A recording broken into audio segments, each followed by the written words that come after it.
Hello everyone. In this video we're going to be showing Trump's best case scenario for the 2024 election. So this is the scenario where Biden's economy goes into a recession and that really hurts his approval rating. And also his approval rating gets lower than it currently is, which is right now at low 40s. It goes down to like mid 30s and Trump's favorability rating increases due to that.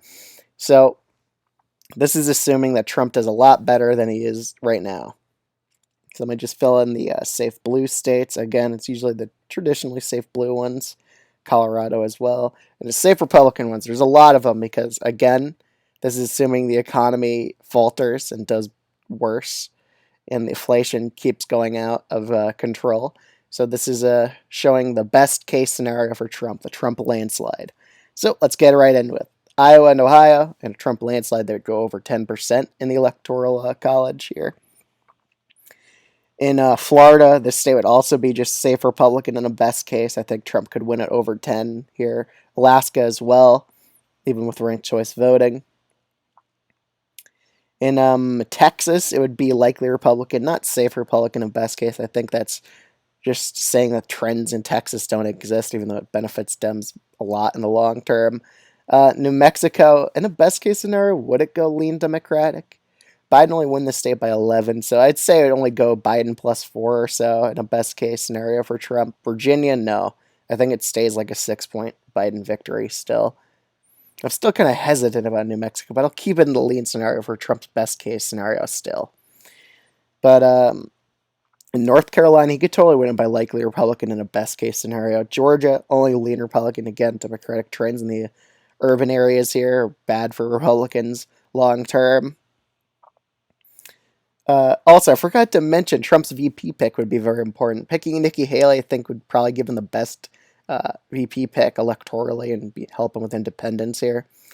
But in Arizona and Nevada, I think he would for sure be able to win Nevada in a best case, and same with Arizona, just super narrowly or so. Nebraska second, even in a best case, I think it still leans towards Biden just because of the trends here. In Maine, I could see Trump getting it down to likely, but Trump easily wins Maine second. In these last 4 states, I think Trump wins Wisconsin, not by a likely margin, but probably like 3 points or so. Pennsylvania by 2, Michigan by about 1.5. Minnesota, Biden still wins it, even in a worst case scenario. Even Jimmy Carter won the state against Reagan in it running for his second term. So I think it still holds steady for Democrats just because of that.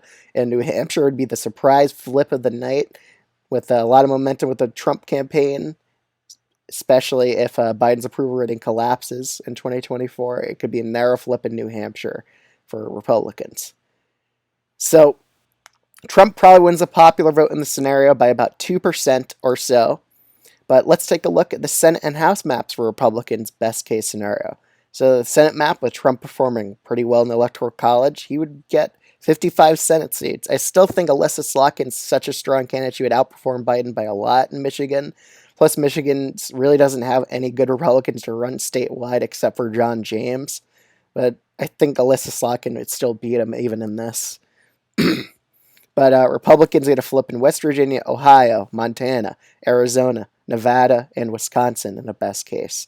For the House elections for Republicans, they get to 225 Republicans to 210 Democrats. So let me just scroll by the House map here. Still, Democrats do well. They don't lose a lot of seats because, again, a lot of maps have been redrawn. Luckily for them, especially in Louisiana and Alabama, kind of hurt in Republicans' House majority here. But they still get a decent majority of Republicans.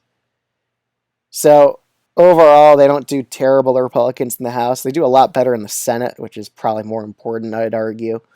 But overall, in a best case scenario, Trump wins a popular vote by 2% against Biden, and this is what the electoral map would look like. I'll see you guys in the next video. Bye.